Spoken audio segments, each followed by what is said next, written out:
오늘 이야기는 30대 여성분이 보내주신 사연입니다. 어떻게 위로의 말씀을 드려야 할지 모르겠네요. 힘드시겠지만 긍정적인 생각을 많이 하시고 뭔가 불안하다 싶으면 즉각 경찰의 도움을 받으시는 게 좋을 것 같습니다. 과연 어떤 사연일지 이야기로 만나보겠습니다.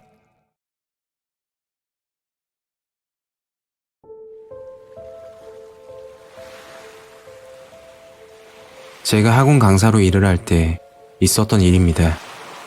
강사 일은 그만두고 시간이 꽤 흘렀지만 아직도 나타나지 않을까 너무 불안합니다.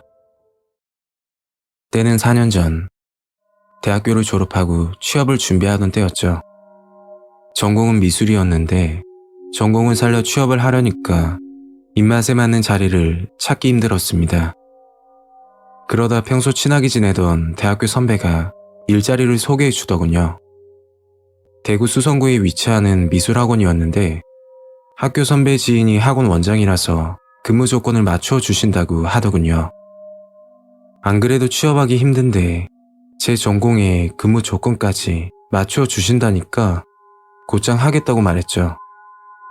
그날이 금요일이라 월요일날 형식적인 면접을 보기로 하고 기분 좋은 주말을 보냈습니다. 생각했던 근무 조건보다 더 좋은 조건으로 일을 하게 되었죠. 미대 입시 전문학원이었고 학생 인원은 15명 정도였습니다. 수업 시간은 오전과 오후별로 4시간씩인데 저는 오후 시간 담당이었고 대부분 입시 준비하는 학생들이었습니다. 첫 수업으로는 기초 디자인 원을 그리는 작업과 사과와 공을 두고 질감을 표현하는 수업을 하고 있었죠. 다들 센스가 있어서 그런지 잘 따라오더군요. 그때 한 남학생이 손을 들더니 궁금한 게 있다고 했습니다. 저 쌤, 모르는 거 있으면 수업 끝나고 물어봐도 돼요? 배우려는 의지가 보이길래 그러라고 했죠. 오후 수업이 끝나고 퇴근하기 위해 학원 문을 나서는데 뒤에서 누가 부르더군요. 뒤를 돌아봤더니 아까 수업을 듣던 남학생이었습니다. 좀 당황스럽긴 했지만 기특해 보이기도 해서 수업 질문을 하면 가르쳐 주려고 같이 걸어가고 있었죠. 그런데 수업에 관련된 게 아닌 개인적인 질문을 하는 겁니다. 남자친구 있느냐, 집은 어디냐, 그런 이야기를 하더군요. 뭐 그 나이 남자아이들이 호기심에 그럴 수도 있겠다 싶었고 앞으로 자주 봐야 하는 학생이어서 저도 농담식으로 대답했습니다. 쌤 남자친구 없는데 왜? 민수 너가 소개해 주려고? 그랬더니 아무 대답 없이 인사하고 가더라고요. 이틀 후 수업이 끝나고 혼자 남아있길래 민수야 너 집에 안 가? 그러니까 한 가지 약속을 해달라는 겁니다. 그 약속은 대학 들어가고 고백하면 받아달라는 거였죠.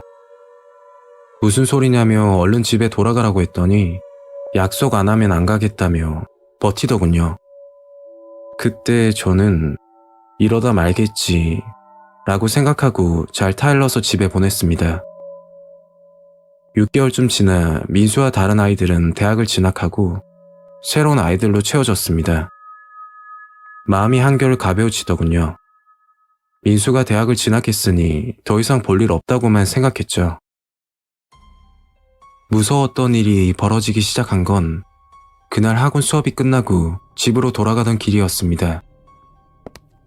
여자 혼자 어두운 골목을 지나고 있으니까 무섭기도 해서 항상 친구와 통화를 하며 집으로 가곤 했었죠. 그런데 그날은 꼭 누가 뒤따라오는 기분이 들더군요. 친구와 통화를 하면서 몇 번이나 뒤를 돌아봤지만 아무것도 없었고 느낌이 좋지 않아서 빠른 걸음으로 집으로 향했습니다. 집에 닿았을 무렵 통화를 끝내고 현관 비밀번호를 누르는데 오랜만이에요 하면서 낯익은 목소리가 들리더군요. 그 순간 정말 깜짝 놀랐습니다. 뒤를 쳐다봤더니 민수가 서 있더라고요. 야 놀랬잖아. 너 근데 우리 집은 어떻게 알았어? 민수는 저를 놀래켜 주려고 몰래 뒤따라오고 있었다고 말하더군요. 웃으면서 그렇게 말을 하니까 여자인 입장에서 좀 무서웠습니다. 시계를 보니 저녁 10시가 다 되어 가길래 민수야, 늦었으니까 얼른 집에 가야지. 말하고 들어가려는데 제 팔을 당기며 못 들어가게 막더군요. 그리고는 사귀자면서 힘으로 몰아붙이는데 너무 무서웠습니다. 주변에 도와줄 사람은 없고 힘으로는 안 되니까 저는 소리를 지르면서 반항했고 그 소리를 듣고 나온 주민분이 괜찮냐면서 뛰어오시더군요. 민수는 혼자 욕을 하다가 급히 도망갔습니다. 그날 이후 곧장 부모님 댁으로 갔고 학원 원장님께 말씀드려 한 달간 휴가를 냈죠. 그 집에 있다가는 또 찾아올 게 뻔했으니까요. 그런데 일주일 정도 지나 민수와 다시 마주치게 되었습니다. 너무 소름 돋았던 게 부모님 댁 근처에서 민수를 봤던 거였죠. 엄마와 마트에서 장을 보고 차에서 내리는데 선생님 안녕하세요 하길래 봤더니 민수였습니다. 저희 엄마께 인사하고 나서 좋은 대학 갔다고 고마워서 찾아왔다고 둘러대더군요. 엄마는 민수 보고 차 한잔하고 가라고 하길래 민수와 둘이 이야기한다고 엄마 보고 급히 들어가라고 했죠. 그리고 민수에게 말했습니다. 너 한 번만 더 찾아오면 경찰에 신고한다? 그러니까 웃으면서 말하더군요. 나랑 사귀면 되잖아.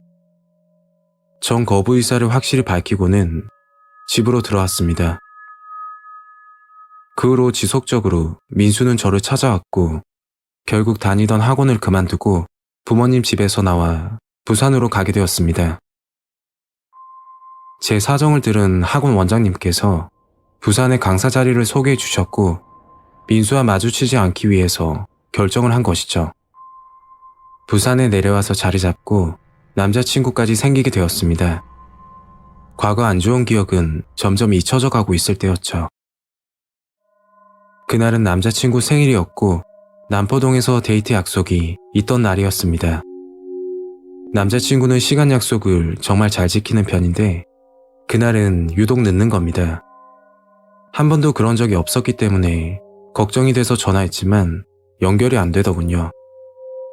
약속 시간이 1시간이 넘어갔고 무슨 일이 있나 싶어서 택시를 타고 남자친구 집으로 급히 찾아갔습니다.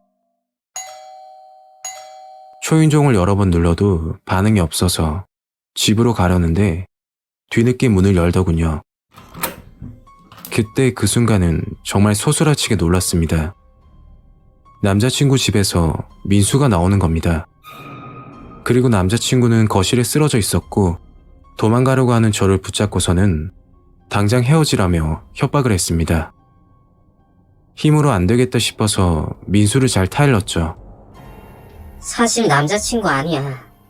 민수 너밖에 없는 거 알잖아. 그리고는 내일 다시 만나자며 민수를 좋게 돌려보냈고 급히 119를 불렀습니다. 남자친구는 폭행을 당해 코뼈 골절로 전치 3주 진단이 나왔고 민수는 특수폭행치상죄로 징역 1년을 선고받았습니다.